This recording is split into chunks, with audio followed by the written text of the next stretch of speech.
Hey, what's up guys, Lex here bringing you a new video, and today we're going to be taking a look at LEGO set 75258, Anakin's Podracer 20th Anniversary Edition. It came with 279 pieces and retail for $29.99 in the United States. This is part of LEGO's 20th Anniversary wave. Obviously, you can tell by the box art it has a very unique one compared to the current sets that are available right now. This set is still currently available, but obviously it's probably safe to assume that it's going to retire soon. This is Anakin's Podracer from Episode 1, obviously. It comes with Episode 1 Anakin, Episode 1 Padme, as well as a 20th Anniversary exclusive Luke Skywalker figure, only available in these sets. Some pretty desirable stuff to be had here. If you look at the back, here, obviously you can see all the figures that are available in the wave and what set it was based on. We'll take a closer look at that in the instruction manual. But yeah, without further ado, let's get right into the set. Like I mentioned before, we're going to be taking a look at the manual here real quick before we take a look at the actual set.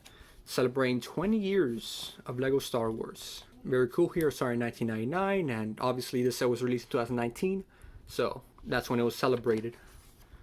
Here we can get a closer look of the set that it was based off of in 1999. 134 pieces. Lots of fun, factual stuff there. Then it takes a big overview of the wave, then goes right to obviously the instructions, and oh look, a little bit of movie art too. Very nice. Anyways, now let's take a look at the set. Alright, well, here we have the set built up in its entirety. Obviously, there's one focus build here, which we'll obviously get into, but first, as always, we'll be taking a look at the minifigures. Alright guys, so here we go. We're going to start off with young Anakin Skywalker. This is obviously him in his Tatooine outfit. You can tell because of the tan robes that are typically worn in Tatooine.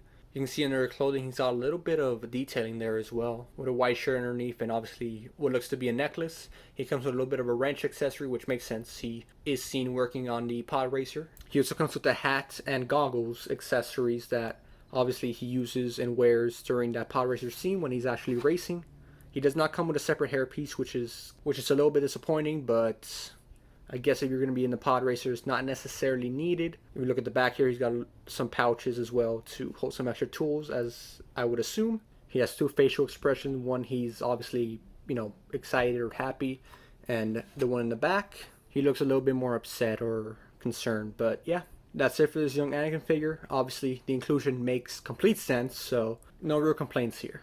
Anyways, moving on to the next figure. Next up here, we have young Padme Amidala. This is obviously her in her Tatooine outfit. She comes with a blaster accessory, which makes sense, as in the movie she does use a blaster to raid the castle. While she doesn't use it in Tatooine necessarily, it's still a fair inclusion here. Obviously that Tatooine outfit looks pretty good.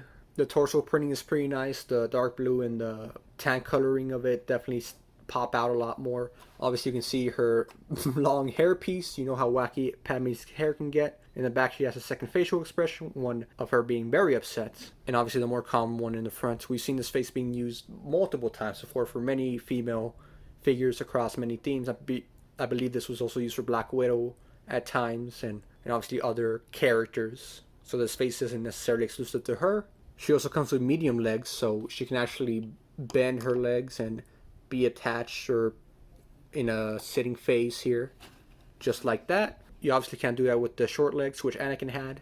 But this was a fairly new addition to LEGO for the more teenage figures, which Padme is in this movie. So yeah, definitely a neat inclusion here. And obviously she makes sense as a whole for this set. Very good figure all around. Alright, moving on.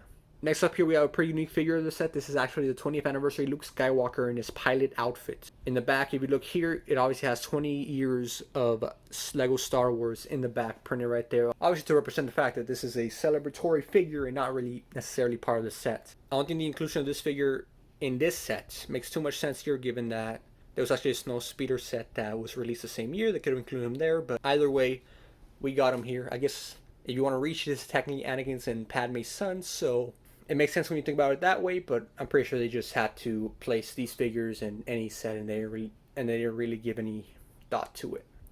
He comes with a blue lightsaber, obviously, and the printing, again, very reminiscent of how it was back then in 1999.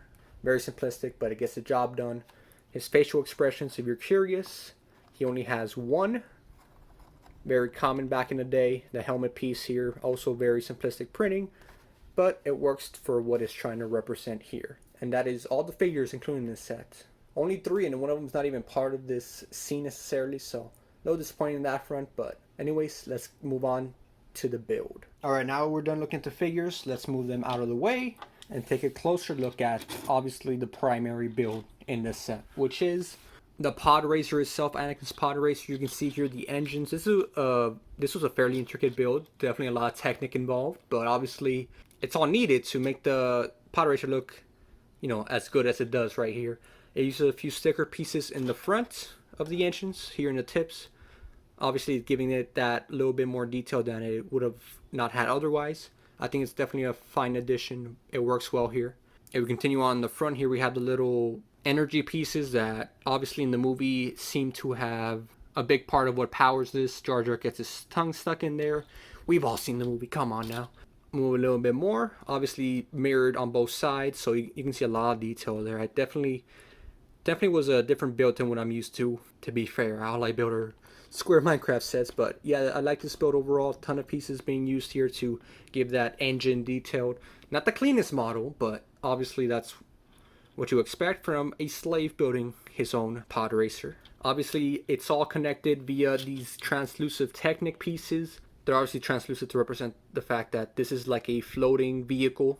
So if you put the translucent pieces here, it connects everything together and makes it look like, you know, how it does in the movie. They do use a few tan Technic pieces here to connect the other translucent ones, but LEGO does not have that piece available in a translucent form, so it makes sense here. Doesn't take away from the model too much. Then moving on to the cockpit area. Here we have a little simplistic cockpit, obviously nothing too insane, especially when it's only meant to hold a 9-year-old child here in Anakin Skywalker. Fits here very well. He can't bend his legs, so you just plop him in there standing up, and it works very well here.